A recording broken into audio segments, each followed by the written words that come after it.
I don't know if these still work, but it was the only number I had off the top of my head. I blame cell phones. You know, in the 40s, we knew everybody's number by heart. Now, based on the date this phone's shining at me, I'm missing about 2 years. You think that would stop bothering me after decades of lost time, but no. No. Still a kick in the gut. And if it makes you feel any better, Nat, you weren't gonna be my first call, but... he's not around to pick up the phone, so... it's gotta be you.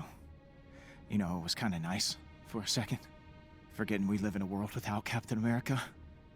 Then I remembered. They left me that.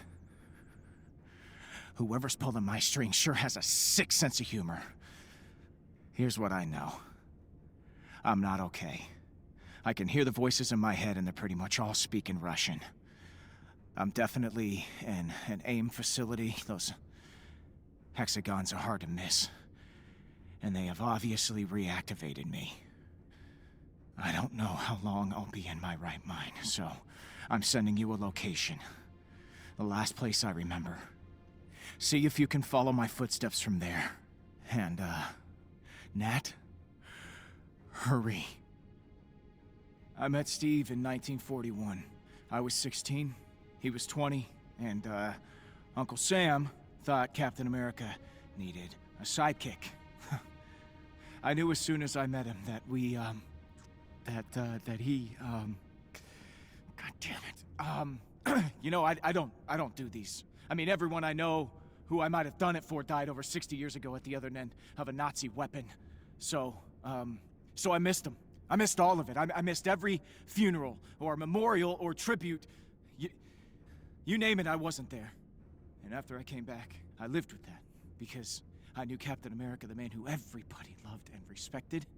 Well, he missed him too, you know? Maybe I wasn't such a screw-up if the golden boy of the USA had the same baggage as me. But I was never supposed to be here. This was one more funeral that I was supposed to miss.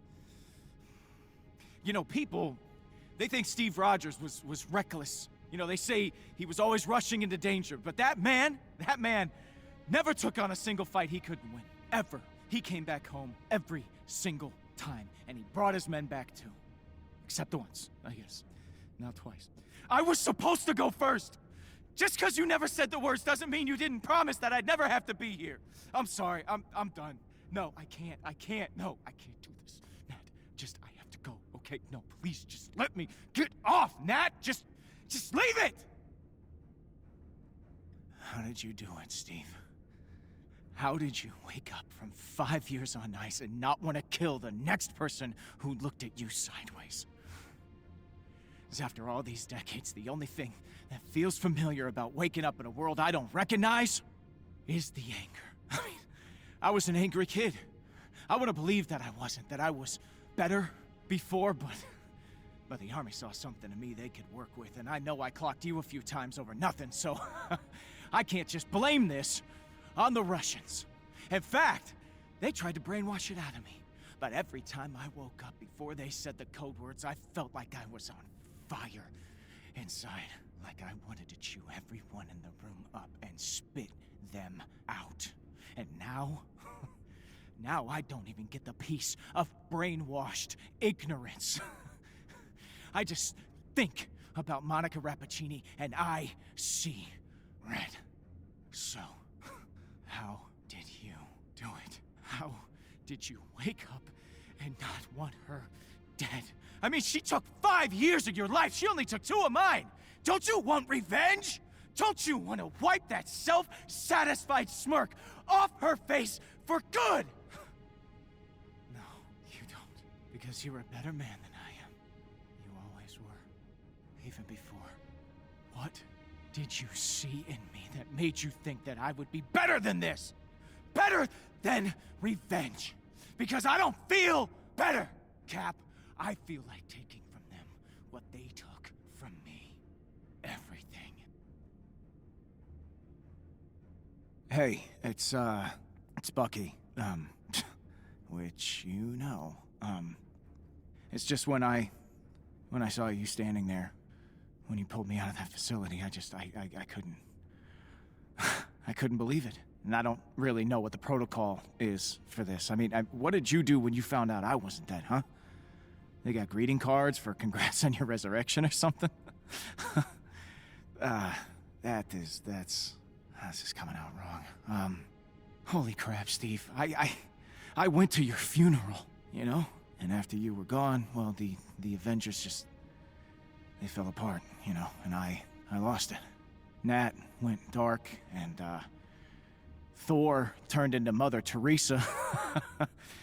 Stark lost his company, which, you know, that one was kind of fun to watch, I admit. But how did I get there? You know, without you to vouch for the former Russian super soldier, nobody would trust me. I mean, Hill was the only one who thought I might still be useful at all, so she sent me after every lead on a missing Inhuman she could. Even had me babysit her cat once or twice. You know, I think she was just trying to keep me busy, but I couldn't stop thinking about Tarleton being the last person to see you alive.